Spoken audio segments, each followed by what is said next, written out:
The Science of Likability by Patrick King. Welcome to my channel. My name is Samuel and I want to make self-growth normal. If you want to make self-growth normal, because I don't want to do it alone, and who doesn't want to make self-growth normal, then make sure to smash that like button. The author's mission with this book was to uncover the most effective peer-reviewed psychological studies to dig deep and take advantage of what human nature has to offer us. You will learn ways to make yourself more endearing, proven ways, by the way. Likable, funny, charming, charismatic, convincing, persuasive, credible, and instantly magnetic. I don't know why he said convincing and persuasive, they are both synonyms. But in this review, I'm going to talk about some takeaways I got from the book, what separates this book from other books that I've listened to of similar topics and have reviewed, and what a couple other reviews I read have to say about it. I like to think that if you guys look at any of my, like a review of mine for this book, you may be looking at other reviews of the same book, or you may be looking at just more reviews of mine. Hopefully more reviews of mine, just because I'd appreciate that. One of my goals this year is to become a YouTube partner. And also because I already talked about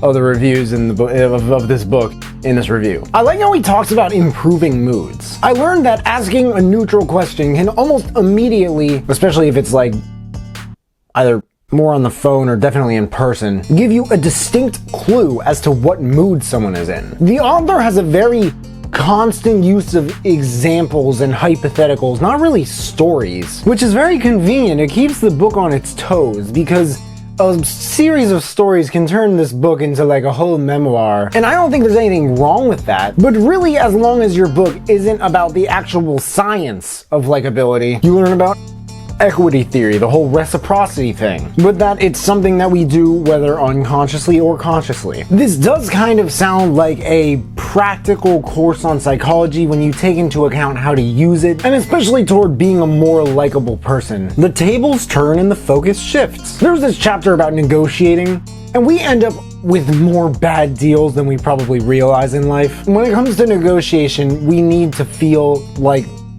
on both sides that we got a good deal. This book is where I learned the act of intentionally asking initially for way more than what would be reasonable, so that you have the wiggle room to move down to more than what you already have. Frequency of interactions is like the top indicator of how to build trust and credibility. Salespeople who wonder why so much money is in the follow-up, I would check out the book just because of this chapter. I heard something that stood out from this chapter about being more endearing. This part was about superheroes. People are moved to feel for Spider-Man and Batman because they can also point to their own internal battles and how they've overcome them or not. They are popular precisely because they aren't perfect. Human beings in business do have high standards, but we do prefer imperfections and quirks because it reminds us that although we're not perfect, we are not perfect together, like with each other. And that makes everything so much stronger. When I mess things up, or have moments in the middle of my videos where I mess up, where I forget what word I'm trying to use, or I can't put what I'm trying to say into words, or I'm embarrassed by the sound of my sneeze. If I think it's interesting, I will keep it in the video and pause the music just to highlight that it really happened. And that's specifically because of this. And also it's kind of funny because, you kind of take the entire thing off track. I'm getting very in-depth about a book and all of a sudden I just burp or something and I'm like, that did not taste like anything I ate today. What he says about reactance theory and getting people to do things by asking them a second time in a completely different way than the first time because the first time didn't work, it is just very unique. Did I spit at the camera? I'm sorry. See, that was one of those moments. But it's the whole reverse psychology thing. And how many examples in this chapter? This dude's work is just rich with examples. I find books like this just chock full of unique tips. For example, what he says about how to win groups over, or how to avoid being judged. The way he explains it is just so unexpected, in a way that almost doesn't even kind of make sense. I don't know if that made sense. Maybe his work is brushing off onto mine too much. Maybe his work is a little bit contagious right now for me. Hopefully neither of us get the coronavirus. Maybe the coronavirus will get his work. In some ways, the book sounds like it could use more information, but at the same time, he keeps it short and sweet, and these are pretty unorthodox ideas. What he says about how to be more charismatic and funny. I will say this, I have never heard anything like it in anything similar in a book of a similar nature. Or how to chit-chat effectively. Simple. Gossip. However, there's a huge however. Because butts are overrated. Butts themselves are never going to be overrated ever, but the word butt with one T will always be overrated. Don't be negative. And if you're negative, don't use negative words because people associate those with you. Overall, the book is quite consistent. There's a book called How to Talk to Anyone by Leo Lowndes, which is 92 little tips for big success in relationships and communication. And they are so much more specific than these. King in this book, like the whole thing with like being funny and charismatic, for example, is a whole book topic itself, to me at least, more than just a tip. But what he said about how to do it, I have never heard before. Ever. And it makes so much sense. Like, I really cannot think of a funny and charismatic person who does not do that. If you want to know what it is, by the way, I do recommend checking out the book, The Science of Likability by Patrick King. It's really not that long of a book. How to Talk to Anyone by Leo Lowndes. That's a really good book too, but it is way longer. The tips are very specific and they do involve studies. But the study to story ratio is nothing like this book's. That book is like,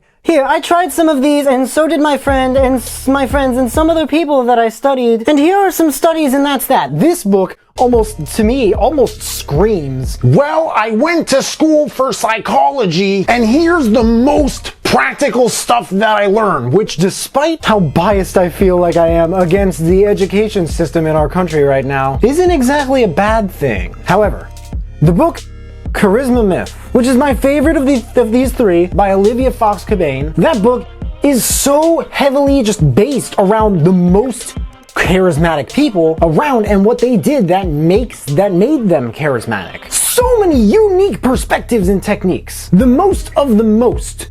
I feel like that book kind of captures the best. How to Talk to Anyone is like very small tips, but firsthand studies and firsthand experience and studies to me just aren't the way to back up their validity. This book, with the Science of Likability, with studies alone, and the exception of some stories, it's like, I don't know, man. Unless it's regarding tips like Patrick King's where you're like, I don't think I've ever heard of this before. It leaves you thinking that it might just be a good idea to try it out. Anyway, because it makes sense in theory. Negative reviews said things like, there's too much common sense. I feel like the term common sense, like guys, this is 2020. I feel like it's beginning to lose its meaning a little.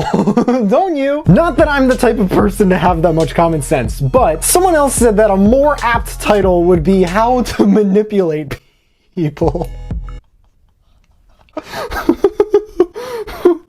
Why is that so funny to me? Anyone who dubs influencing people as manipulating people, they are not looking at those words objectively enough. And I don't blame them. I mean, we humans are emotional creatures. But to manipulate is to control or influence someone cleverly, unfairly, or unscrupulously. To influence, however, is to have an influence, aka an effect on someone or something. Influence, according to those two definitions, influence sounds a little bit more general, doesn't it? A little bit more neutral. If you have a positive influence on someone, does that mean you're manipulating them? My point is, I think you could use this information to influence somebody positively just as easily as you could to influence them negatively. Which I'm sure all depends on your morals and intentions. My girlfriend and I just finished watching Orange is the New Black, and there is so much manipulation and other varieties of influence on that show. It is unbelievable. Some common sense is still common. You don't know anyone unless you attempt to travel together. Direction 1. I recommend this book for anyone who really wants to learn more about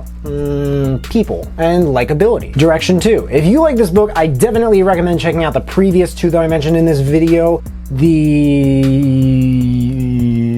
Charisma Myth by Olivia Fox Cabane and How to Talk to Anyone by Leo Lowndes. The Science of Likability by Patrick King. There's a link in the description if you guys want to check it out and read the reviews. That and all the other books that I mentioned in this video if you want to check those out as well. If there are any other books that you guys want me to check out and review, please let me know in the comments below. Also, let me know if you checked out this book and you liked it. But hey, make sure to smash that like button, subscribe if you haven't already, because I don't get why people watch this far into my videos and they don't subscribe. But if you have subscribed and you want to turn it up just a notch and turn on that notification bell to receive a notification every time I drop a new video, that would mean the world to me. Thank you guys so much for watching. I really appreciate it. You can find me everywhere and I will see you then.